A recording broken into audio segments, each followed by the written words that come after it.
What's going on out there, everybody? As you may or may not know, Ryobi had their product review today. A while back, they teased their new announcement about their technology, about what they were going to do. There's a lot of speculation in that regard. Some people thought, well, for me, I say some people, I say me, thought maybe they were doing something different with their battery technology. Not that they were changing the post style that they committed to, but that maybe somehow they were maybe going toward what Makita did with their X2. Maybe they're going to do that with that 40-volt platform. I thought maybe they were trying to take the place of Ego at Home Depot and their power equipment line and offer maybe an 80-volt option, two 40-volt batteries.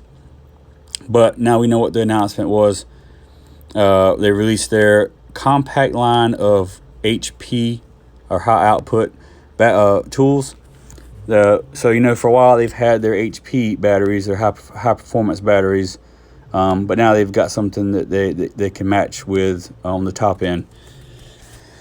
And I guess up until the other night, I was thinking, well, maybe they're not releasing new battery technology as far as the OPE stuff goes.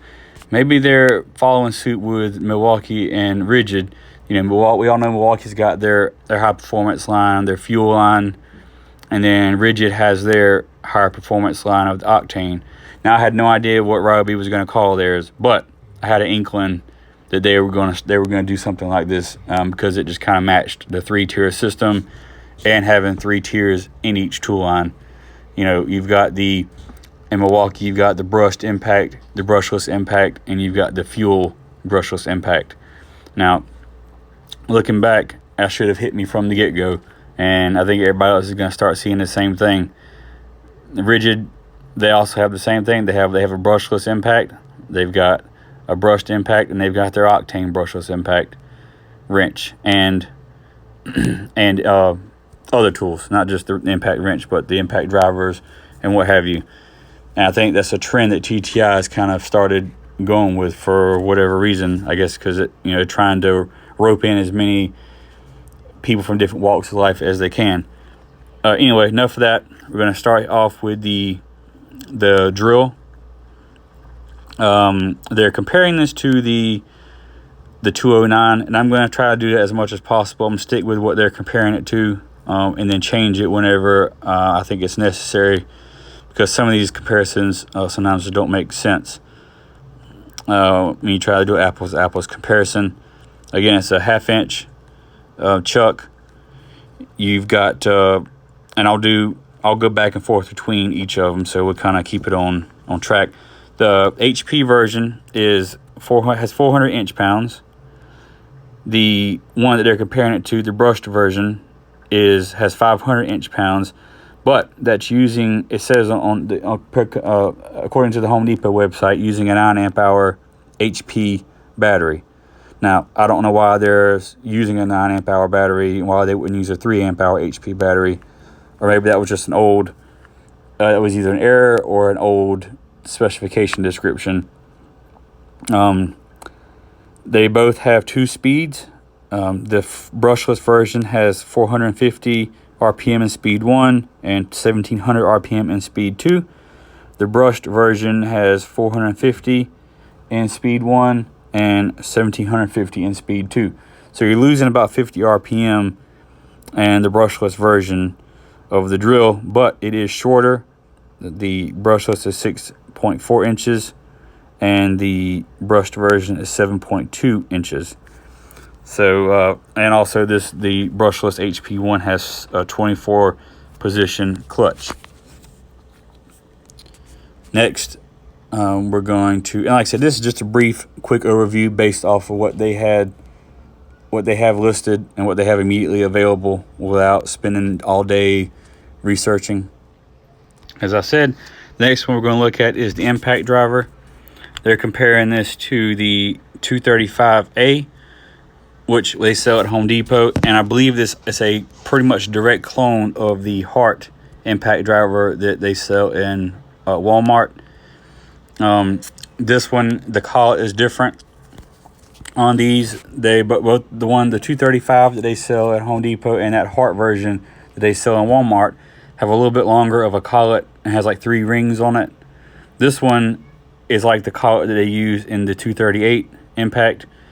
It has it's a one-handed quick insert collet.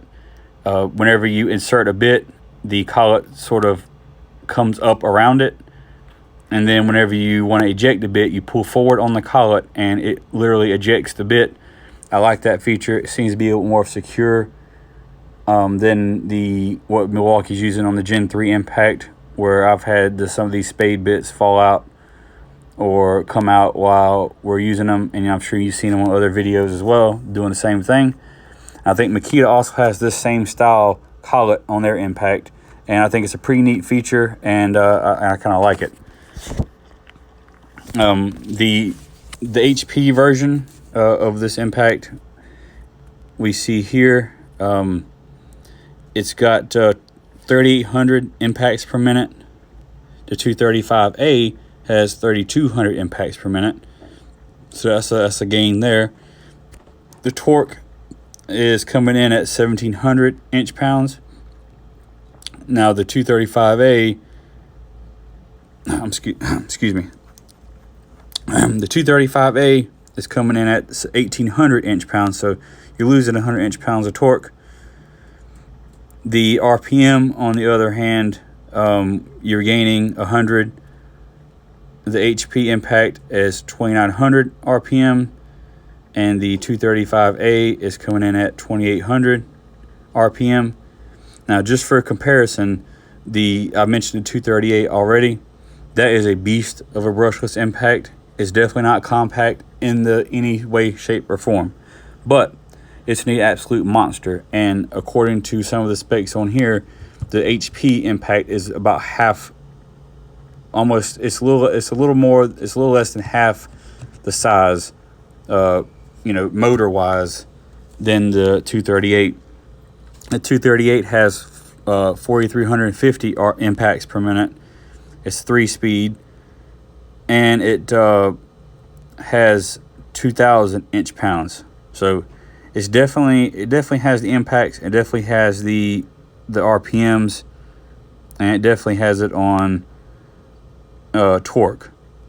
The 238 also is 3-speed. Now, I'm not seeing on this that we're getting a speed selector at all. One feature that I'm sad to see go is the tri-beam LEDs. These are non-existent. They put the LED at the base where the battery is.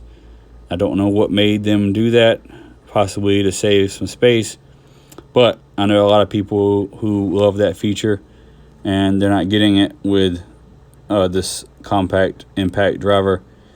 Also, I'm not seeing a magnetic tray like you get on the 238. And just for comparison, let's look at the 235. So you also don't get a tri-beam on here, so I guess if they're comparing it to that, it's really not that big of a deal. But this one does have a magnetic tray. Again, I guess in the interest of space, you have to sacrifice some things, and this is what I was telling you about here with the 3 rings on the collet. No tri-beam, but you do get a light at the bottom, so not much has changed in the way of that. And it does not look like this. Yeah, this is not a speed selector either. So if you're coming directly from this, then I guess if you don't have a speed selector front at this, you're not gonna miss it having it at the HP. But going from the 238, you would miss it a tad. Let's see, and we're going to look at the impact wrench. Again, this does not have the tri-beam LEDs, and they're comparing it to the 263. The HP has 3,800 impacts per minute. The brushed version has 3,400 impacts per minute. You have, with the brushed version, is just strictly 3 speeds, but you see here we've got 3 speeds plus an auto mode for fastening and loosening. So if you want to loosen a lug nut, say you got a smaller compact car and you're taking a lug nut off of it, it will, once it detects that it's broken the lug nut loose, it will cut power to the motor and then allow you to remove the bolt or the lug nut in a more controlled setting. Same way with fastening a bolt or a nut. Excuse me, a bolt or a nut. Once it detects that the bolt or the nut has been torqued, it will cut power, and then that'll allow you to tighten the nut or bolt to factory specs. As far as the speed settings go, you got in the HP version 850 RPM in speed 1, 2000 in speed 2, and 2900 in speed 3.